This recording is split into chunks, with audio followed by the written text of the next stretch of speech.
What are intrusive thoughts? Why do we have intrusive thoughts sometimes? And can you learn how to stop unwanted thoughts? Dealing with intrusive thoughts can be tough, but thankfully there are lots of ways to get rid of unwanted thoughts. And that's what I'm talking about this week here on Let's Talk About Mental Health, the weekly podcast that teaches you how to look after your well-being. So get comfortable and let's talk about mental health. Hello and welcome to episode 201 of Let's Talk About Mental Health, and thanks so much for joining me as I talk about intrusive thoughts and mental health. I'm Jeremy Godwin, and I share practical tips you can apply immediately based on quality research and my own experience of learning to live with anxiety and depression after a breakdown in 2011 that changed my life. Each week, I teach you simple ways to improve one specific aspect of your well-being. In this episode, I'll be talking about what intrusive thoughts are and what they are not, why we need to approach them mindfully, and how to manage intrusive thoughts for the sake of your mental health. Before I start, you may have noticed the episode title looks different today. Instead of being Let's Talk About Intrusive Thoughts, it's Intrusive Thoughts and How to Manage Them. I've done this so it's easier for people to find episodes they need for specific situations by quickly seeing what the topic is. Thought I better say something to explain what was going on instead of just randomly changing the title format I've had for 4 years. So now let's talk about intrusive thoughts. There are some thoughts that you just can't seem to let go of. Just ask Kylie Minogue, who in 2001 declared, "I just can't get you out of my head," after falling for someone. Although, knowing how racy Ms. Minogue's lyrics usually are, I'm fairly certain there was a hint or two about some padum being involved, but that's a conversation for another day.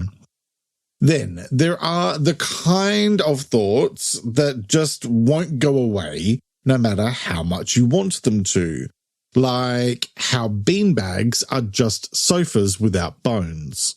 And then there's the creepier and weirder ones that might pop into your head out of nowhere, like the little voice tempting you to accidentally knock over a floor display at a supermarket, or stick a chopstick up your nose at an expensive restaurant. Of course, sometimes they can be a lot more disturbing than those types of thoughts that I've been sharing as examples, and I'll get into the grittier stuff in a bit. I didn't want to scare you off by going straight into the deep end when your ears have barely even been warmed up yet.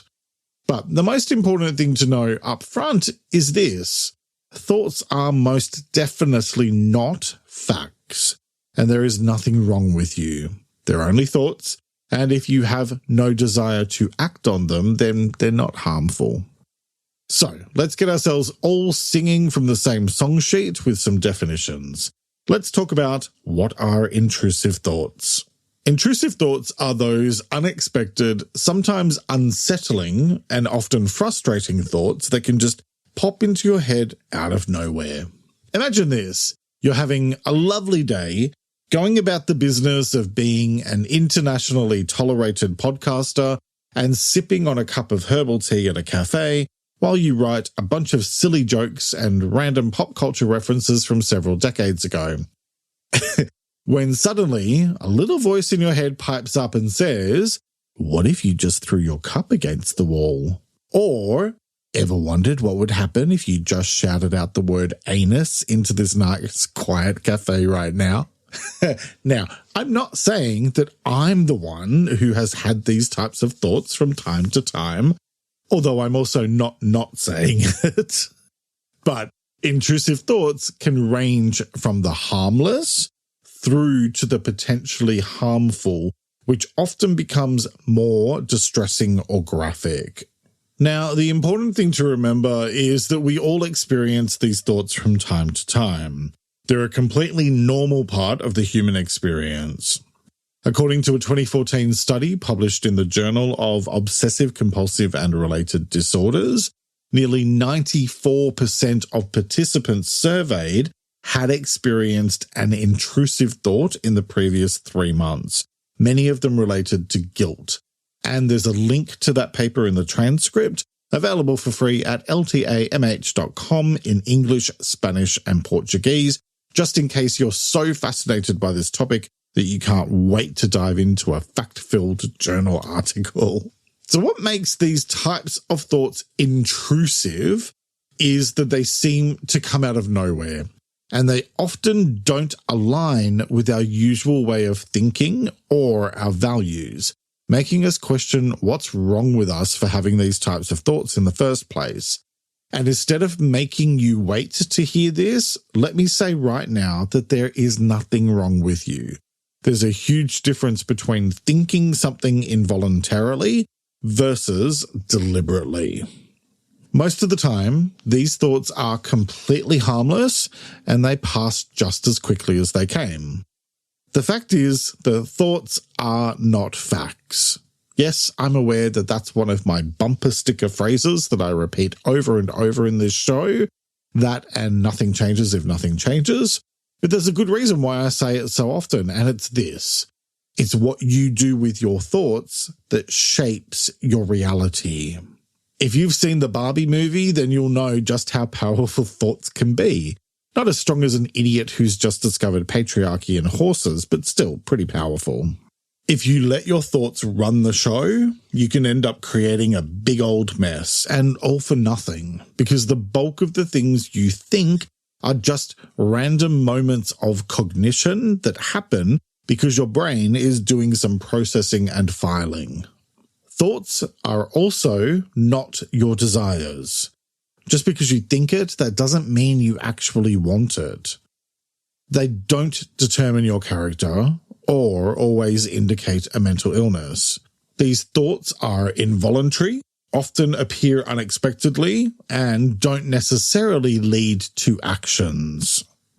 Much like passing clouds, even the most unsettling of these thoughts will eventually fade away. However, for some people, thoughts can become recurrent and distressing, and that's where they might tie into mental health concerns, which I'll come back to in a moment. The most important thing to remember is not to overanalyze or judge yourself for having random or weird thoughts. Just because you have an intrusive thought, it doesn't mean that you want to act on it or that it defines who you are. Think of it like unexpected guests at a party. They show up, you acknowledge them, but you don't let them take over the dance floor or get their hands on the music. Now, I mentioned that the article I cited before came from a journal about obsessive-compulsive disorder, and excessive anxiety-inducing thoughts are one of the hallmarks of that condition, commonly known as OCD, along with repetitive behaviors or mental rituals known as compulsions. So these compulsions are responses aimed at alleviating the distress caused by the obsessions. So while everyone might experience intrusive thoughts occasionally, in individuals with OCD, these thoughts are especially distressing, frequent, and lead to a cyclical pattern. The intrusive thought induces anxiety, prompting a compulsive action to alleviate the anxiety, but the relief is often short-lived, causing the cycle to repeat.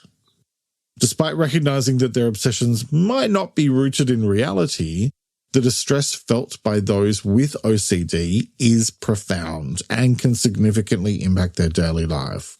So the good news is that proper treatment can help manage the symptoms and improve quality of life. So while I'm not going to specifically focus on OCD in any more detail today, I did want to mention it so that any of you potentially dealing with it can think about your situation and then go have an honest conversation with your doctor or a mental health professional, like a psychologist. So now let's talk about why we need to approach intrusive thoughts mindfully. And the main reason is that taking your thoughts at face value is going to see you running into a lot of issues. Imagine if I had have shouted out anus in the cafe, like I said earlier, I'd never be able to show my face there ever again. Knowing the difference between a serious thought and a random intrusive thought helps you to figure out what actually requires your attention versus what's just noise. It can be a bit tricky to tell the difference between types of thoughts sometimes. So here's a quick way to look at it. Serious thoughts are often tied to real-life situations, concerns, or things you're mulling over, and they tend to stick around. They're usually consistent and don't feel out of place. On the other hand, intrusive thoughts can pop up out of the blue and might even feel pretty shocking or out of character. Hopefully we know that shouting rude words in a public place isn't the way we're supposed to behave, so that weird thought I told you about earlier is clearly just some random thing that popped into my head out of nowhere. Intrusive thoughts are like people who just drop by without an invite. Annoying if you let them in, otherwise they'll go away eventually if you just don't answer the door. These thoughts might cause immediate distress or surprise, and they don't always align with your actual feelings or desires. But remember what I said before, everyone gets odd thoughts now and then. But if you're ever unsure or these thoughts are causing you stress, it's a good idea to chat with someone about them. Here's another way to look at this whole intrusive thoughts piece. Remember the whole stop, look and listen technique we were taught as kids? So you wouldn't just randomly run across the road or walk on train tracks.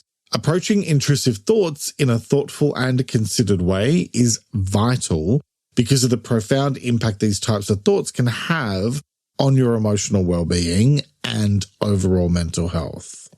Reacting impulsively or harshly to thoughts like these can lead to feelings of distress, guilt, or anxiety, further entrenching negative thought patterns.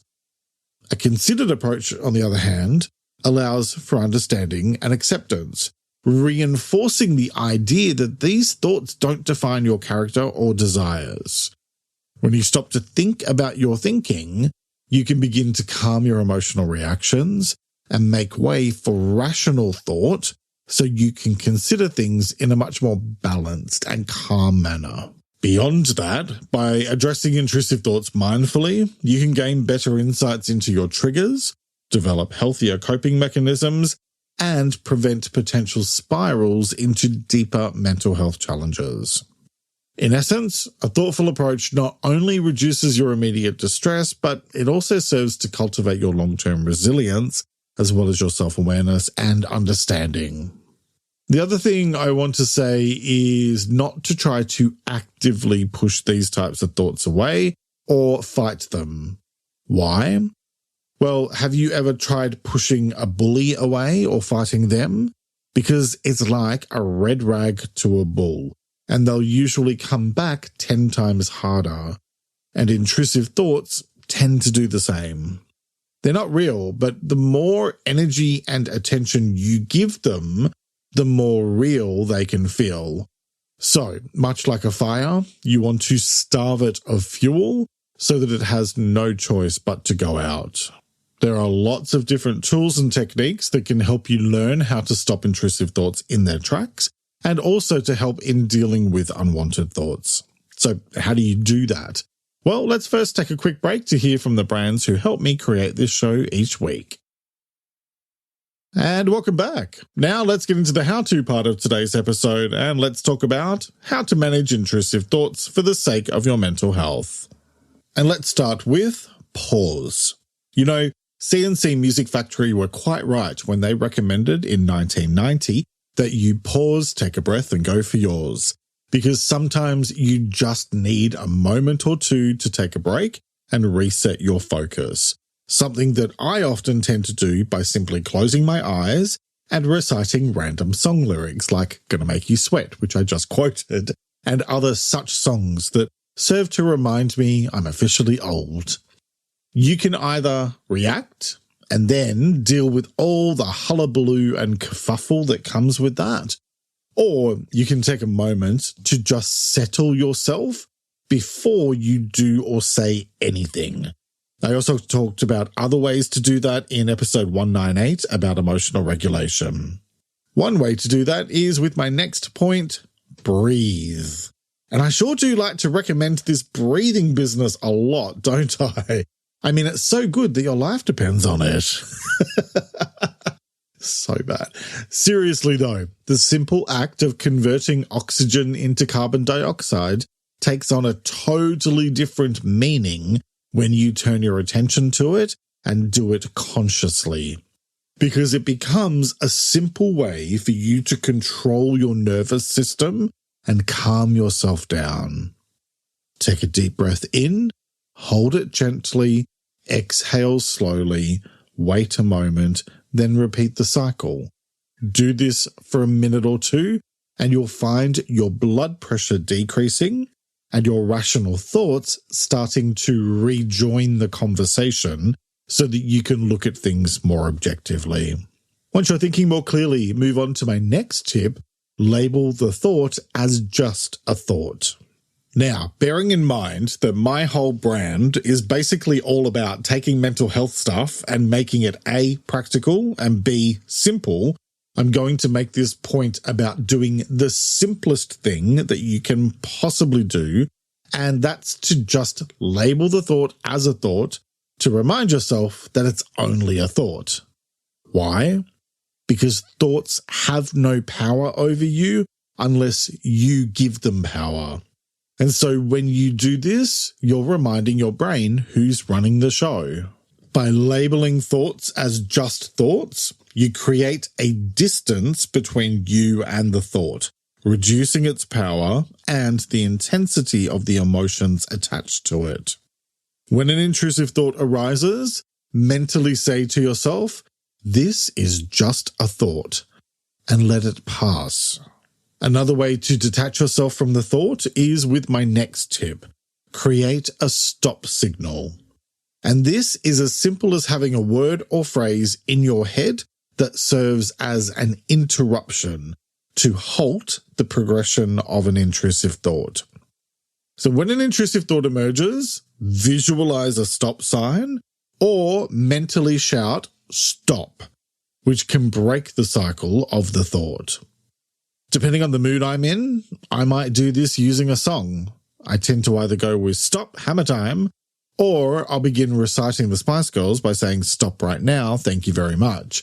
And I may or may not include the dance moves, depending on how much of a distraction I need.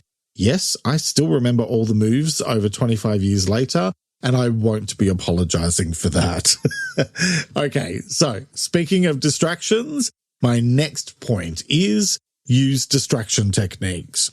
Because temporarily diverting your attention with some type of positive and healthy activity can give you a much needed break from your intrusive thoughts. Do something simple. Listen to music, watch something, read a book, or just engage in any healthy activity you enjoy. You'll notice I didn't suggest going on social media there, and frankly, there's two good reasons for that. Number one, you end up creating a knee-jerk habit if you do that. And two, I'm trying to get you to focus on a positive activity here, and we all know that social media can sometimes be a hot mess that makes even schoolyard bullying look mild by comparison. Keep your focus on stuff you can do offline and in real life because it keeps you in the present more. Speaking of, my next tip is ground yourself. And that just means to do something to help you refocus on the present in order to distract yourself from intrusive thoughts or anxious feelings. For example, I mentioned breathing earlier, but there are lots of different breathing techniques you can use. I find the simplest way is to just close your eyes and inhale deeply, then exhale deeply and repeat, feeling the sensation of your lungs expanding and releasing. You could pick something up. I have a couple of items on my desk that I can just roll around in my hand and feel, and those sensations help me to anchor my focus in the present moment. Or you could go and put your hands in cool water or hold an ice cube for a couple of minutes and notice the sensations you experience. Whatever you choose to do, it doesn't need to be complicated. The simplest ideas are often the most effective. And speaking of simple, my next tip is challenge the thought. So let's take a little logic walk together for a moment, shall we? If, as I suggested earlier, not all thoughts are true, then it must stand to reason that true thoughts have some type of evidence to support their truth, right? Which means that false thoughts are lacking in evidence to support their truth. Just believing something or having an opinion about it or a what-if thought doesn't make something true. I can believe I can fly all I like, but if I try jumping off the roof dressed as Superman, I'm in for a rude awakening when the truth prevails, which it inevitably will. Gravity will get you every time. So, challenge your intrusive thoughts. Demand evidence. Ask yourself, is this thought true? Is it based on fact or assumption? Where's the evidence to support it? How would I advise a friend who had this thought? Not all thoughts are factual, and so when you challenge them, you can help dispel their power. By the way, if the thought or voice is a critical one, you may find it helpful to check out episode 190 about your inner critic. Okay, next, show yourself compassion. And this is especially helpful if you've just had a difficult or even disturbing thought pop into your head and now you're feeling rattled. As well as breathing and grounding yourself, consciously show yourself some love and kindness. What would you do if a family member or good friend experienced what you did? Would you judge them harshly? I'm going to guess the answer is most likely no, that you'd probably offer them understanding, comfort, and reassurance. So you need to extend that same kindness and compassion to yourself. You are so much more than just a fleeting thought. You have a wealth of experiences, memories, values, and actions that define who you are and who you are not. By shifting your internal dialogue to one of understanding and self-compassion, you can create a nurturing environment within yourself, making it easier to cope with and recover from these types of challenging moments. Over time, this compassionate mindset can help in building your resilience and self-worth, and it can help to diminish the negative impact of intrusive thoughts. And I covered self-compassion in episode 153, if you'd like to explore this topic in more detail. Okay, next, positive imagery.